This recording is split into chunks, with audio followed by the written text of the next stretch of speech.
विभा जी, पिछली बार आंकड़े सामने नहीं आ पाए, दुर्भाग्यपूर्ण है। हमारी पार्टी ने और हमारे नेता नीतीश कुमार जी ने तो इस मांग को लंबे समय से किया है और कोई ये चुनाव पर आधारित मांग नहीं है, कोई राजनीति से प्रेरित मुद्दा नहीं है कभी भी हमारे लिए।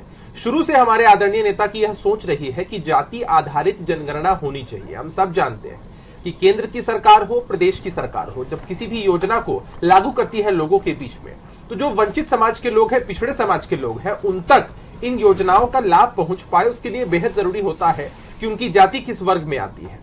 तो जाति अगर हम जान पाएंगे एग्जैक्टली कि कितनी जनसंख्या किस जाति की है, तो सरकार उस हिसाब से योजनाओं को बना पाएगी, उसका क्रियान्वयन हो पाएगा। और लंबे समय से यह मांग लंबित है। हम लोग बहुत आसानी से आपने देखा, हमने चरणबद्ध तरीके से उचित फोरम पर इस मांग को उठाया है। 2019-20 में बिहार विधानमंडल में सभी दलों ने, भारतीय जनता पार्टी हो, राजद हो, कांग्रेस हो या अन्य जितने भी दलों ने, सब दलों ने एक स्वर में एक साथ प्रस्ताव पारित किया था इसके पक्ष में। हमारी पार्टी के राष्ट्रीय अध्यक्ष आदरणीय ललन बाबू के नेतृत्व में पार्टी के सभी सांसदों ने गृह मंत्री अमित शाह जी से मिलकर मेमोरेंडम भी सौंपा। हमारे नेता नीतीश कुमार जी ने पहले भी केंद्र की सरकार से आग्रह किया था, प्रधानमंत्री जी से आग्रह किया था और अभी आपकी टीवी चैनल्स पर तस्वीरें चल रही हैं कि उनके नेतृत्व में एक प्रतिनिधिमंडल जाकर प्रधानमंत्री जी के पास मजबूती से अपनी बात को रखेगा। तो इस बार तो हमारी सरकार भी है, एनडीए में हमारी भागीदारी भी है और आदरणीय नीतीश कुमार जी इस मुद्दे को लेकर गए हैं आदरणीय प्रधानमंत्री जी के पास। तो हम सब लोग बड़े आशान्वित हैं कि इस बार हमारी इस मांग पर विचार किया जाएगा, केंद्र की सरकार पुनर्विचार करेगी और जाति आधारित जनगणना की रिपोर्ट प्रकाशित होगी जनगणना होने के उपरांत, ताकि किसी भी जाति के लोगों के मन में अविश्वास का भाव जरा भी नहीं आए। अमूमन हम लोगों ने देखा है ना कि बहुत लोगों के मन में अविश्वास का भाव होता है कि उनकी जाति के लोग या एक जगह रहने वाले लोग पिछड़ा महसूस करते हैं आर्थिक दृष्टिकोण से, सामाजिक दृष्टिकोण से, सुविधाओं के अभाव में।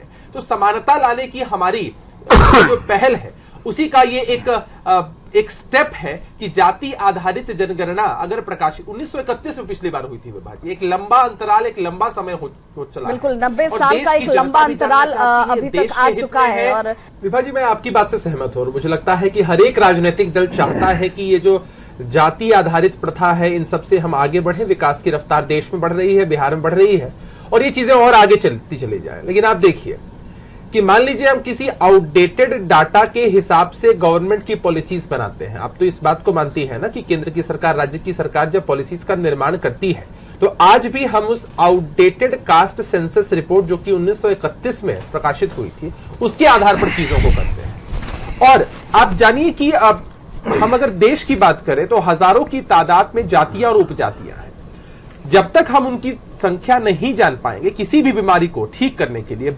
डायग्नोसिस बेहद जरूरी होता है।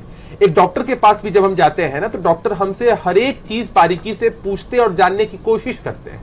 ऐसी परिस्थिति में इस बीमारी को जड़ से समाप्त करने के लिए बेहद जरूरी है कि हम इसके बारे में पूरा जान पाए। और यही कारण है कि हमारी पार्टी हो या अन्य दलों ने इस मांग को एक स्वर में उठाया है कि अगर एक बार हो ही जाए तो इसमें क्या दिक्कत है। चलिए, मान लिया आपकी बात से सहमति में जाहिर कर दूं कि पुराने डेटा पर आज के इस सिनेरियो में चीजों को देखना या समझना या उस तरीके से उसे परिभाषित करना कहीं से लॉजिकल नहीं है, उसमें बदलाव होना चाहिए। डेटा सामने आ गया तो इसमें किसी को आपत्ति नहीं होनी चाहिए। लेकिन मेरा दूसरा सवाल ये कि अगर ये चीजें नहीं उस अनुपात में हो पाती हैं, उस तरीके से नहीं हो पाती हैं जिससे लेकर आप आशान्वित हैं, तो क्या अपने बूते राज्य सरकार, ये जब इतना जरूरी है, जिस पर आप इतना फोकस दे रहे हैं, सभी लोगों की सहमति उस पर है, तो क्या राज्य सरकार अपने बूते इसे लेकर के स्टैंड लेगी? क्या कर्नाटक की तर्ज पर बिहार इसे करने को तैयार है? विभा जी, लोकतंत्र की यह खूबसूरती है कि हर राजनीतिक दल देश का विकास चाहता है और सबके अपनी अपनी विचारधारा सबकी होती है। इस मुद्दे पर विभिन्न राजनीतिक दलों का हम लोगों को सहयोग, समर्थन प्राप्त हो रहा है, आप सामने देख रही हैं। ये सवाल हमारे आदरणीय नेता नीतीश कुमार जी से भी पूछा गया कि इसके बाद क्या होगा। भाजी, सबसे पहले तो हम लोग आशान्वित इसी बात के लिए हैं कि आदरणीय प्रधानमंत्री जी बिहार विधानमंडल दल के सदस्यों ने जो प्रस्ताव पारित किया है उनकी भावनाओं का ख्याल रखते हुए उन्होंने समय दिया है मिलने के लिए। उनकी पार्टी के यानी भारतीय जनता पार्टी के भी सीनियर मंत्री हैं, वो भी इसमें गए हैं। तो हम लोग तो इस पर पूरी तरीके से आशान्वित है कि निश्चित रूप से प्रधानमंत्री जी के मन में कुछ आया होगा, इस वजह से उन्होंने हमारे प्रतिनिधिमंडल को बुलाया है। आदरणीय नीतीश कुमार जी जनता के हित की बात मजबूती से रखते आए हैं, आगे रखेंगे भी। एक बार जब परिणाम सामने आ जाएंगे उसके बाद आगे की चीजें डिसाइड होंगी। अभी कुछ भी कह देना बहुत जल्दबाजी होगी और प्री मैच्योर कुछ भी कहना उचित होता भी नहीं है।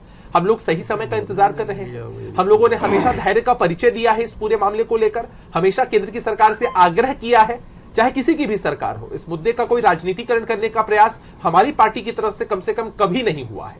तो हम लोग इंतजार कर रहे हैं पूरे धैर्य के साथ कि आज की जो बैठक होती है उसके सकारात्मक परिणाम निकलने चाहिए। परिणाम जो कुछ भी होगा उसके बाद भी सभी लोग मिल बैठकर डिसाइड करेंगे कि आगे की हमारी रणनीति क्या हो सकती है लोगों के हित के लिए, देश के हित के लिए।